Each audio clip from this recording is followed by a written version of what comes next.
My name is Marion Blake, and at 61, I carry a secret that would unravel the assumptions of those who think they know me. 3 days ago, at a tense family dinner, my daughter-in-law's venomous words sliced through the air. Get a job and stop being a leech. The room froze, forks hovering, the aroma of lasagna heavy in the silence. Then, unexpectedly, I laughed, not a defeated chuckle, but a deep, liberating roar. In that moment, Sabrina's cruel outburst exposed her true nature, more than her years of subtle jabs ever had. What she didn't know, what no one knew, was that I was worth over $5 million. Hidden behind my thrift store sweaters and modest one-bedroom apartment was the truth of a woman who built an empire from nothing and chose to live in disguise. Leaning back, I met her gaze with calm resolve and said, "Sweetheart, you might want to start looking for a new place to live." The silence that followed was suffocating. My son, Caleb, stared, his fork clattering against his plate, eyes darting between me and Sabrina. The irony was almost too much. This suburban house, with its gleaming floors, was bought with my money years ago, the deed in my name, a fact they never suspected. That night, as I sat at their table, an unwelcome guest in their eyes, I knew the time for pretense was nearing its end. I had chosen this strange life for a reason. After my husband, Harold, abandoned us when Caleb was 8, I vowed never to rely on anyone again. Alone, I built a logistics company from scratch, hauling freight, hiring drivers, working relentless nights until it became a multimillion-dollar enterprise. When I sold it, I walked away with wealth most could only dream of. But wealth changes how people see you. After Harold's betrayal, I needed to know if anyone, especially my son, would love me as Marion, the mother who sacrificed, not as a walking bank account. So, I crafted a facade of poverty, a cramped Detroit apartment with chipped furniture, second-hand clothes, no car. Every detail was deliberate, a test to reveal true hearts. Caleb, now 35, with his father's sharp jaw and my stubborn eyes, worked as a manager at a modest firm. 4 years, I believed I'd raised him well, until Sabrina entered his life. At first, I hoped she loved him. But her sideways glances at my worn shoes, her pointed questions about my finances, and her sighs when I spoke of Caleb's childhood revealed her disdain. She made me feel like an outsider in my own son's life. At that dinner, the details were stark. My chipped plate against their pristine ones, my mismatched glass, my chair at the table's far end. Small, calculated humiliations, invisible to those who chose not to see. But I saw, and I remembered.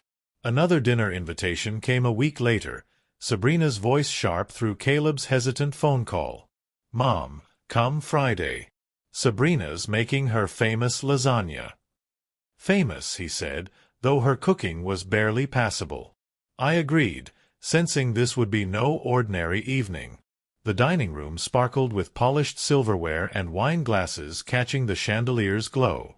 Sabrina, in a bold red dress, played the gracious hostess, her gestures theatrical. Caleb sat tense, sensing the storm brewing. Conversation started lightly. Work, weather, Sabrina's yoga retreats, but her smile soon sharpened. "Marion," she said, her tone saccharine yet cutting, "have you thought about finding something useful to do? A job, perhaps? My cousin's grandmother works as a cashier at a grocery store. It keeps her busy, gives her some pocket money." I set my fork down, the weight of her words sinking in. A cashier, after decades building a company, signing contracts that shaped supply chains. Caleb shifted uncomfortably but stayed silent, his inaction cutting deeper than her insult. Sabrina pressed on, emboldened. "You're only 61. It's not healthy to sit in that tiny apartment all day. Caleb and I plan to start a family soon. We can't keep supporting someone who won't contribute." Her words were deliberate, cruel. The air grew cold despite the warm house. I folded my hands and asked, "Is that what you both think? That I'm a burden?" Sabrina's eyes gleamed with triumph. "Let's be honest, Marion. You rely on us for everything. It's unsustainable." I stared at her, her arrogance blinding her to the truth sitting before her. Then something shifted inside me. "You have no idea what's coming," I said quietly. Her smile wavered. Caleb's head snapped up. Silence cloaked the table, and for the first time, Sabrina looked uncertain. 3 days later, Caleb called, his voice strained. "Mom, can I come over? We need to talk." When he arrived at my apartment, he scanned the peeling paint, sagging sofa, and flickering lamp with familiar pity. I poured him coffee from my hidden stash of premium beans, his surprise at the taste evident. Sitting at my small kitchen table, I slid a thick folder toward him. "You asked what I meant the other night. It's time you know." He opened it reluctantly, revealing bank statements, property deeds, and investment portfolios. His eyes widened at the numbers. Millions in assets. "Mom, what is this?" he stammered. "This is who I am," I said steadily. "I built a company after your father left, sold it for millions, and live off investments. I'm worth over $5 million. His hands trembled as he flipped through the pages. "But the apartment, the clothes, no car—" "I let you think what you wanted," I interrupted gently, "to see who would love me when they thought I had nothing. I needed to know." Caleb sank back, face pale. "So you were testing us." "Protecting myself," I corrected. "From people like Sabrina, who see kindness as weakness, modesty as poverty." He rubbed his face. "She's treated you terribly, hasn't she?" I met his gaze. "Like dirt, Caleb. And you let her." Regret flickered in his eyes, a crack in his silence. 2 nights later, Sabrina called, her voice commanding. "Marion, family meeting. Tonight, 7 o'clock. Be there." She didn't ask, she ordered. I smiled, prepared for this moment. I arrived not as the shabby widow they mocked, but in a fitted black dress, pearl necklace, and heels that clicked like a warning. Caleb opened the door, whispering, "Mom, you look like yourself again." In the living room, Sabrina sat like a queen, arms crossed, red lipstick stark against her scowl. Relatives, her sister, cousin, and Caleb's college friend, were there, poised to witness my supposed downfall. "Good," Sabrina said. "We can get everything in the open. You've been lying, Marion, pretending to be poor, manipulating Caleb, making us worry. That's not normal. You need help." Her voice feigned concern, but her eyes betrayed triumph. I unzipped my purse, pulling out a manila envelope. "You want everything open, Sabrina? Let's do it." I laid out printed emails, attorney notes, and photos. "This is proof your wife consulted an elder law attorney about gaining guardianship over my finances, claiming I'm incompetent." The room stilled. Sabrina's face drained. "That's a lie," she shrieked. "Is it also a lie," I continued, "that you have $52,000 in hidden credit card debt? That you've pawned jewelry, replacing it with fakes?" Gasps rippled through the room. I held up the final document. "And here's the deed to this house. My name's on it. You've been living under my roof, Sabrina, as my guest. Tonight that ends." Her throne crumbled. Sabrina stormed upstairs, slamming doors, packing furiously. Her sister trailed, whispering. "This isn't over," Sabrina hissed, leaving with a venomous glare. But it wasn't over. She ensured that.